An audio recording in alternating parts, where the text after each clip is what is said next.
Hello, welcome to the Sideboard here at the StarCityGames.com Modern Opening Call. This part of the SCGCOL brought to you by Ultimate Guard. Nick Miller alongside Benjamin Nikolich here, and you're someone we've been meaning to get in the Sideboard for a while because we've seen a lot of the rise of Jeskai control in Modern. And a lot of these decks can parade around as a tempo strategy, but there's a lot of overlapping cards.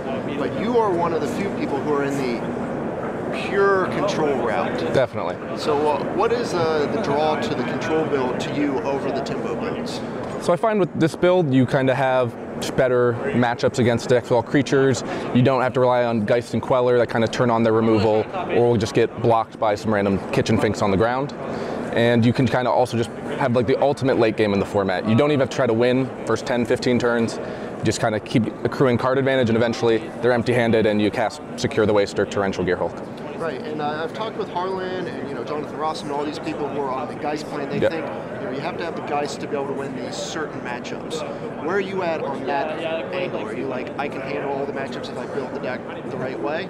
So there definitely are matchups where you miss Geist and Queller, and I'd say the biggest one is definitely Dredge. I just completely gave up the matchup, cut all the sideboard cards, never beaten it. Okay. Other than that, they say they want the Geists, like Harlan. He says he's a big fan of Geists in matchups against like Tron, Storm, Scapeshift.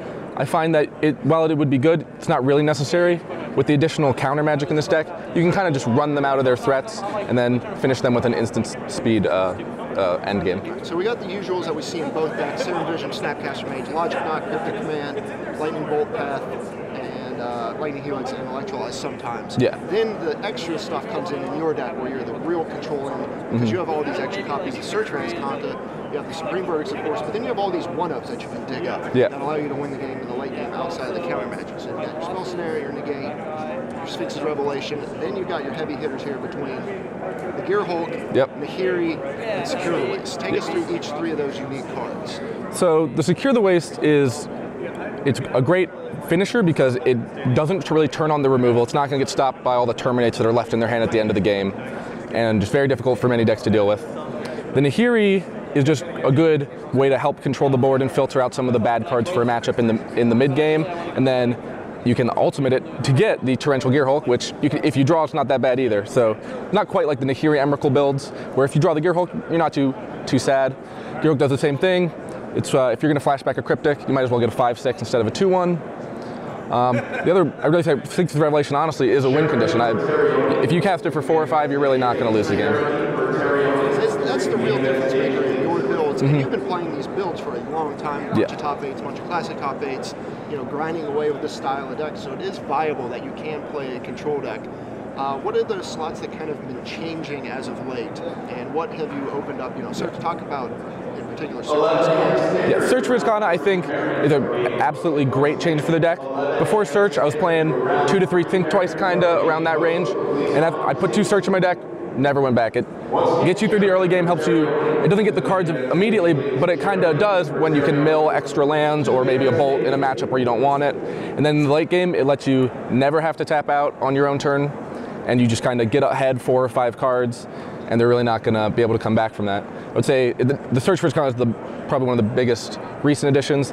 There are cards that kind of been changing. Spell Snare, I think it's okay, but if there's too much Eldrazi Tron, too much kind of Dredge, where that kind of effect's not very good, probably cut it.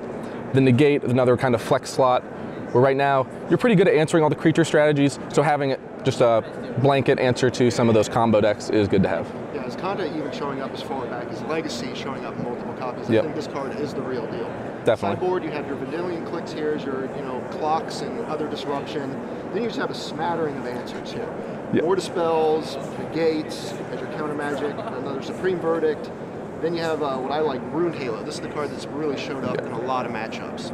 Allowed you to win a match against Boggles yesterday and just all kinds of random stuff. Yeah, Rune Halo is one I get asked a lot about. People don't often have questions about what you would bring it in against or what you really want it for. There's some pretty easy ones where it's really great against something like Scapeshift, Boggles, but then it does it incidental. You can bring it against so many other decks where you don't really want your counter magic. I bring it in against humans, any deck with Thought Nuts here, Reality Smasher. You can even bring it against something like Lantern, just named Codex Shredder. A lot of these like cute interactions where that may not be a great use of it, but it's going to be better than Lightning Bolt against Lantern control. You got Celestial Purge here. I think this is like Liliana, stuff like that. Yeah, it's mostly for the Death Shadow matchup. It answers all their threats that you're really afraid of, and then if you play against maybe Abzan or Jund, being able to hit Lilies, Grim Flares, that kind of thing. It's really efficient, exile for 2 mana. Also, incidentally, hits Blood Moon against those types of decks. Also important. D-Sphere and Engineered Explosives, these look like your catch-alls. Definitely the catch-alls. They come in a lot against basically any deck that has these weird permanents that are kind of hard to interact with. Engineered Explosives really shines against something like Lantern or Boggles, or just like a low-to-the-ground aggro deck where you can maybe get a click 2 for 1. So you've given up the Dredge matchup. Are there any other matchups that this build can't quite handle, or are you pretty much happy with what you got now? The other hard matchup for the deck, I would say, are the instant speed combo decks, something like Storm, something like Ad Nauseam, maybe the Gristlebrand deck. It's kind of why on the sideboard there's so many Dispels and Negates, because game 1 you're usually not that favored. You kind of have to shore it up in the board. But other than that, you're pretty good against all the creature decks. You can grind all the mid-range decks. Tron, not great, not much land hate. If they just have quick Ulamog or Karn, you might lose to that.